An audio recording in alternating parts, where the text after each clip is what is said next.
I'm first going to respond to my opponent's issue of traffic accidents being connected to the drinking age. And although it is true that raising the drinking age in the U.S. caused a decline in traffic fatalities, the percentage of traffic fatalities in the U.S. is still higher than some European countries where the legal drinking age is less than 21. According to the World Health Organization and their Global Status Report on Road Safety in 2015, which is a more recent study than my colleagues, says that there are fewer drunk driving traffic accidents and fatalities in many countries with the MLDA, which is the minimum legal drinking age of 18. In the U.S., 31% of road traffic accidents involve alcohol. This percentage is higher than many countries with a drinking age lower than 21, such as France, Great Britain, Germany, China, and Israel. My opponent also mentioned that with the lowering of the drinking age, there is an increase in risky sexual behavior among young people, and that these years involve key decisions, and that drinking can therefore jeopardize that. First of all, there are no numbers associated with an increase in sexual behavior in my opponent's argument. However, yes, there can sometimes be risky behavior with drinking.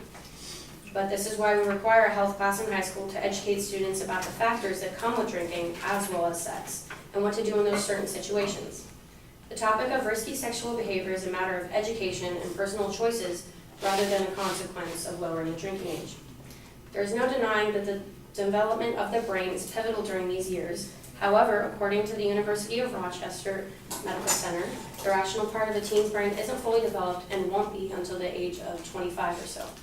Yet we still have the drinking age at 21 and allow 18-year-olds to vote, sacrifice themselves to fight in a war, allowing them to operate a motor vehicle that is capable of causing themselves a lot of harm and others, and more. So what is the harm in lowering the drinking age to 18 when they have all of these other responsibilities as well? Although my opponent mentioned that these responsibilities have a positive effect on society and not lowering the drinking age, all of these are very big responsibilities and require a lot of thinking and critical decision making, which everyone should be able to do at the age of 18. According to DoSomething.org, nearly 10 million young people ages 12 to 20 reported that they've consumed alcohol in the past 30 days.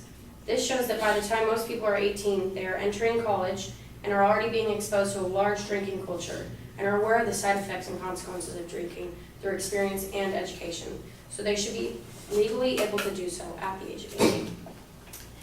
My opponent also mentioned a study that when alcohol became more accessible, the consumption of alcohol increased along with the many side effects alcohol comes with. I am sure we are all well aware of the side effects, but these side effects happen when people abuse alcohol, not when they are drinking in moderation by having a wine at a restaurant or a beer at home. There is no preventative action to prevent people from abusing alcohol, and it is similar to smoking, as it is legal at 21 as well. Yet many take part in it, still knowing the side effects to their health and those around them. It is a personal choice, and the government cannot do much to regulate the decisions that someone takes on their own personal health. Rather than the side effects, the purpose of their discussion of the study was based upon whether or not the accessibility will increase the consumption of alcohol.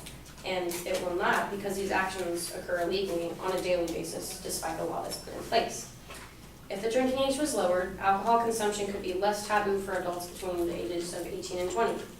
Alcohol could become a more integral part of American culture, just as Europe, making adults less prone to drink excessively as an act of rebellion towards our currently implemented law.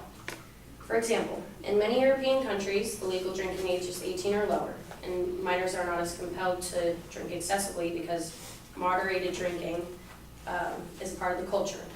Not only this, but according to the National Center on Addiction and Substance Abuse, underage drinking accounts for 17.5% of consumer spending for alcohol in the U.S. Lowering the drinking age to 18 would allow 18 to 20-year-olds to consume alcohol safely in regulated environments with supervision. Since the drinking age is 21, underage college students often consume alcohol in unsupervised spaces, such as house parties where binge drinking and other drug use occurs. So with lowering the drinking age, 18 to 20-year-olds would now be able to consume alcohol in a safe environment, which would prevent binge drinking as well as unsafe situations in which my opponent stated.